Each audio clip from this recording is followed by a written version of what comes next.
उस संबंध में यहां पर चर्चा नहीं करूंगा, लेकिन जिन बिंदुओं पर उन्होंने प्रकाश नहीं डाला है मैं उन्हीं को आप सबके सामने प्रस्तुत करने की कोशिश करूंगा।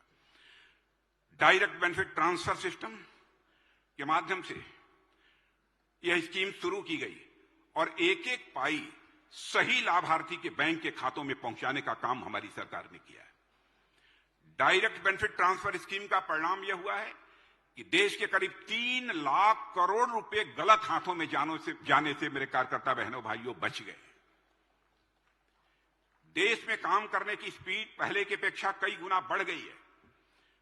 2014 में जहां पर भारत में स्टार्टअप की संख्या 300, 400, 500 हुआ करती थी, आज आपको जानकर यह खुशी होगी कि भारत में स्टार्टअप की संख्या 1,20,000 से अधिक पहुंच गई है।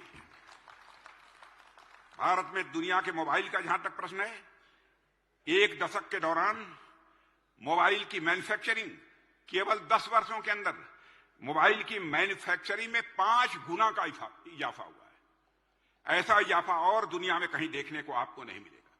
ईज ऑफ डूइंग बिजनेस का जहां तक सवाल है, उसे सुनिश्चित करने के लिए 40,000 ऐसे कंप्लायंसेज हैं, या तो उन्हें हटा दिया गया है या उन्हें सिंप्लीफाई कर दिया गया है, उनका सरलीकरण कर दिया गया है।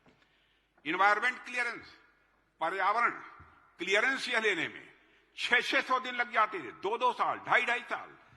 इन्वायरमेंट क्लियरेंस नहीं मिलता था लोगों को, सारे प्रोजेक्ट्स रुके रह जाते थे। 600 दिनों में मिला करते थे इन्वायरमेंट क्लियरेंसेस, अब वह 75 दिन से कम समय में अब लोगों को प्राप्त हो रहे हैं। इसलिए विकास की गति में भी तेजी आई है। मेरे साथियों, 10 साल में कैपिटल एक्सपेंडिचर 5 गुना बढ़कर 10 लाख करोड़ हो गया है, और आपको जानकर खुशी होगी इस बार वह बढ़कर 11 लाख करोड़ हो गया है। राष्ट्रीय राजमार्ग के बारे में उन्होंने बतलाया है, अध्यक्ष जी ने, लंबाई जहां 90,000 किलोमीटर से बढ़कर 1.46 लाख किलोमीटर अब हो गई है, और 4 लेन वाले राजमार्गों की लंबाई में तो 2.5 गुना वृद्धि हुई है। 25,000 किलोमीटर से अधिक रेलवे ट्रैक बिछाए गए हैं, और अमृत भारत स्टेशन योजना के तहत 1300 से ज्यादा रेलवे स्टेशन का कायाकल्प भी हुआ है। प्रमुख बंदरगाह जो हैं, वहां पर कार्गो मैनेजमेंट की क्षमता जितनी पहले थी उससे 2 गुनी हो गई है। मैं समझता हूं दक्षिण भारत, साउथ इंडिया में रहने वाले लोग इसे अच्छी तरह समझते होंगे। हाई स्पीड कॉरिडोर की लंबाई 500 जो किलोमीटर हुआ करती थी, जो आज बढ़कर जो 500 किलोमीटर हाई स्पीड कॉरिडोर की लंबाई 10 साल पहले 500 किलोमीटर, आज वह 4,000 किलोमीटर से अधिक हो गई है। देश में 10,000 किलोमीटर गैस पाइपलाइन भी बिछाई गई है। सिर्फ 5 शहरों तक सीमित मेट्रो की सुविधा, मेरे कार्यकर्ता बहनों भाइयों, 20 शहरों तक पहुंच गई है। देश की लगभग 2 लाख ग्राम पंचायतों को ऑप्टिकल फाइबर से जोड़ा जा चुका है। लगभग 11 करोड़ ग्रामीण परिवारों तक पहली बार पाइप से पानी पहुंचाया गया।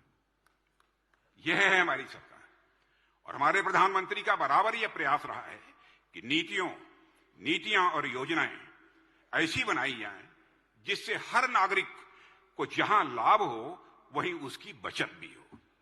अब जल जीवन मिशन की वजह से गरीबों को पानी का शुद्ध पानी मिलना यह संभव हुआ है, और इस वजह से आपको जानकर खुशी होगी कि बीमारी का भी खर्च यह कम हुआ है। आयुष्मान भारत की चर्चा हमारे अध्यक्ष जी ने की थी, लेकिन इसके कारण देश के गरीब का बचत कितनी हुई है? 1 लाख करोड़ रुपए से अधिक की बचत हुई है। पीएम जन औषधि केंद्र पर 80% का डिस्काउंट मिला हुआ है। आप जानते हैं इससे गरीबों की जेब की कितनी बचत हुई है? 30,000 करोड़ से अधिक की गरीबों की बचत हुई है। यह है हमारी सरकार। जन कल्याण का काम सरकारी खजाने पर बोझ न बनने पाए, इसके लिए भी सरकार ने काफी दृढ़ता दिखाई है। और मुफ्त बिजली इस देश में एक ऐसा लालच है जो कोई राजनीतिक दल या देने में रंच मात्र भी परहेज नहीं करता है।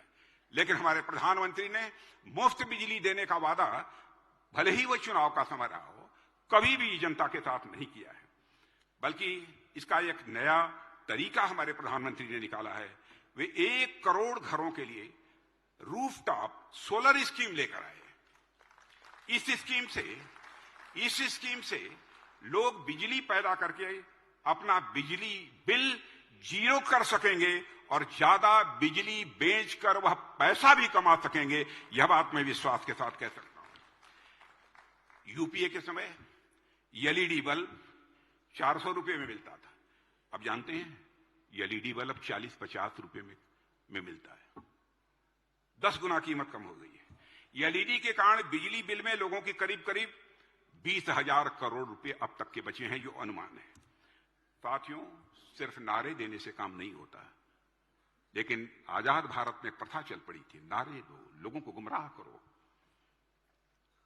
लोगों का मत हासिल करो।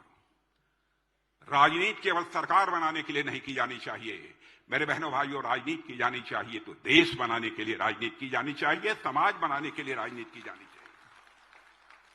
70 के दशक में मैं आपको याद दिलाना चाहता हूं, हमारे यहां गरीबी हटाओ के नारे रात दिन दिए जाते थे, मगर गरीबी हटी नहीं। गरीबों की संख्या लगातार बढ़ती चली गई। गरीबी के नाम पर अपनी दुकान सजाने वाले लोग अमीर होते चले गए। मगर जब एक गरीब परिवार में जन्मे मोदी जी ने प्रधानमंत्री का पद संभाला तो उन्हें पता था कि क्या करना है, और जो किया उसका परिणाम यह हुआ है कि पिछले 10 वर्षों में 25 करोड़ लोग गरीबी रेखा से बाहर आए हैं। गरीबी के संकट से उन्हें निजात मिली है। यह मेरा आंकड़ा नहीं है, यह नीति आयोग का आंकड़ा है। यह कोई छोटी उपलब्धि नहीं है मेरे साथियों, बल्कि एक तपस्वी प्रधानमंत्री की 10 साल की यह तपस्या का परिणाम है। गरीबों के लिए जिंदगी खपाने के संकल्प का यह परिणाम है। यह कोई छोटी बात नहीं है। भारत की गरीबी पूरी तरह से दूर करने, भारत के विकास को नई गति देने के लिए प्रधानमंत्री मोदी जी ने जो रोड मैप बना रखा है, मैं समझता हूं अभी से चुनाव होने वाले हैं, लेकिन अगले टर्म में हमारा विकास का रोड मैप क्या होगा, इसका खुलासा यदि होगा तो तीसरे टर्म में जब मोदी जी के नेतृत्व की सरकार बनेगी तब इसका खुलासा होगा। आज मोदी की गारंटी सबसे अधिक उनके काम आ रही है जिनके पास बैंक को गारंटी देने के लिए कुछ नहीं था। मैं फिर से दोहराना चाहूंगा, आज मोदी की गारंटी सबसे अधिक उनके काम आ रही है जिनके पास बैंक को गारंटी देने के लिए कुछ नहीं था। साल 2014 तक भी देश में करोड़ों लोग ऐसे थे जिनका बैंक में खाता नहीं था, और आपको मालूम है 50 करोड़ गरीबों के देश में खाते खुल गए हैं।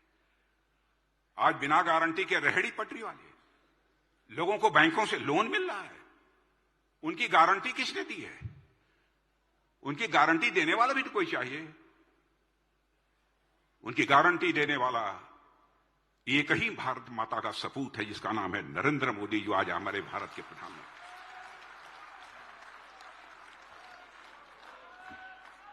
साथियों, किसानों के हित में भी कई उल्लेखनीय कार्य हुए हैं। किसान की सबसे बड़ी इनपुट कास्ट खाद होती है। मैं भी किसान परिवार से आता हूं। सबसे ज्यादा इनपुट कास्ट खाद की होती है, और आपको जानकर खुशी होगी कि दुनिया में आज यूरिया की एक बोरी 3,000 रुपए तक में मिल रही है, लेकिन भारत में वही बोरी 300 रुपए में मिल रही है। साल 2014 में कृषि बजट, खेती बाड़ी का बजट केवल 25,000 करोड़ हुआ करता था। आज आपको जानकर खुशी होगी, कृषि का बजट बढ़कर 1,25,000 करोड़ रुपए हो गया है। 10 वर्षों में लगभग 18 लाख करोड़ रुपए एमएसपी के रूप में धान और गेहूं की खरीद करने के लिए किसानों को मिले हैं, और यह 2014 से पहले के 10 सालों की तुलना में 2.5 गुना अधिक हमारी सरकार ने एमएसपी दी है भारत के किसानों को। पीएम किसान सम्मान निधि के तहत अब तक 2,80,000 करोड़ रुपए किसानों को मिल चुके हैं। प्रधानमंत्री फसल बीमा योजना के तहत किसानों ने, मैं फिर से सभी अपने कार्यकर्ता बहनों भाइयों को बतलाना चाहूंगा, फसल बीमा योजना के तहत किसानों ने 30 करोड़ रुपया प्रीमियम दिया है। इसके बदले उन्हें सरकार ने 1.5 लाख करोड़ रुपए का क्लेम दिया है।